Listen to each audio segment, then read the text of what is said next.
देश मेरा जल रहा है, आग लगी है सीने में, भूखमरा सब व्यस्त है गरीबों का खून पीने में। तो राम मंदिर या बाबरी का मंदिर बच नहीं मैं लाई हूँ, घायल भारत चीख रहा है, चीख सुनाने आई हूँ, चीख सुनाने आई हूँ। परम आदरणीय संचालक महोदय, प्रबंधक महोदय, प्रधानाचार्य महोदय, शिक्षकगण, अतिथिगण और यहाँ पे सभी उपस्थित हमारे भाइयों एवं बहनों, आप सभी को निशु यादव का सादर प्रणाम।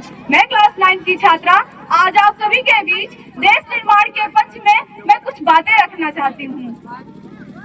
महोदय, दर्द हद से तब गुजरने लगता है जब मेरी ही आंखों के सामने शहीद हुए ताज, पुलवामा, छत्तीसगढ़ में शहीद हुए जवानों की लाशों के शत विशत जले हुए टुकड़े और रेत की टीलों पे ऊपर जाती लाशों की ढेर, कश्मीर में सनी लाल रंग की खून सड़कों के दृश्य सामने आते हैं कि उस घर में घुसकर मारूंगी जिस कोख से अब जल निकलेगा, वो कोख नहीं पलने दूंगी जिस कोख से अब जल निकलेगा, जिस कोख से अब जल निकलेगा। महोदय, अब तो हमारा तिरंगा भी क्या हमसे पूछने लगा है कि क्या बात है साहब, भारत आजकल फहराने से ज्यादा मैं कफन में दफनाने के काम क्यों आ रहा हूँ। महोदय, हृदय तो उस दिन फट गया जब बूढ़ी माँ ने अपने चिथड़े हुए बेटे के शरीर को देखकर बोली, साहब आप तो धरती में 1 इंच भी कम नहीं लेते, मैं आधा शरीर कैसे ले लूं। आज इन मानवाधिकारों के कारण इन आतंकियों की सोनी हुई नाव फनी है और मेरे शहीद हुए जवानों की आंगन की तुलसी रोती है। जब एक शहीद हुए विधवा की वेदना क्या चीख चीख कर कहती है कि प्यार गया, भरपूर गया, मांग का सिंदूर गया, नन्हे ननिहालों की लंगोटियां चली गई, छोटी छोटी बेटियों की चोटियां चली गई। आपके लिए तो एक आदमी मरा है साहब, मेरे घर की तो रोटियां ही चली गई, मेरे घर की तो रोटियां ही चली गई।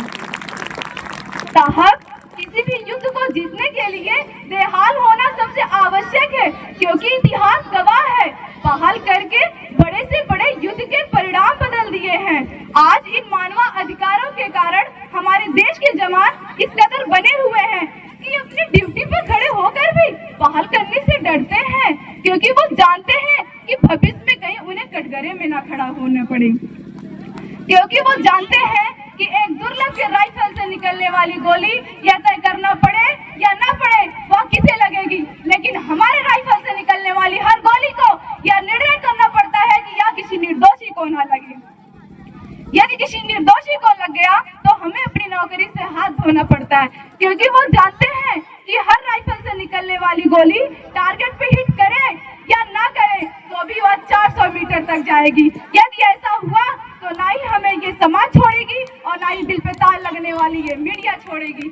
महोदय, किसी मानव अधिकारों के तले किसी जवान को दबाकर युद्ध के मैदान में छोड़ देना यह एक वीरता नहीं, ये एक आत्महत्या है। क्योंकि महोदय, फूल को श्रृंगार दे ये मुमकिन नहीं, वीर को झनकार दे ये मुमकिन नहीं, किसी देशवासियों का हाथ बांधते हो ये संभव नहीं, ये संभव नहीं।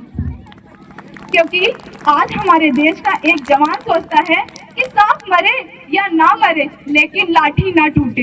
हमारे देश के जवान रोजगार हो गए हैं और उन्हें ही नौकरी से बाहर निकाला जा रहा है। मैं अपनी वाणी को विराम देना चाहती हूँ। उठो देश के वीर जवानों, सिंह बनकर दहाड़ दो, एक तिरंगा झंडा उस कन्हैया के सीने में गाड़ दो, उस कन्हैया के सीने में गाड़ दो। जय हिंद, जय भारत।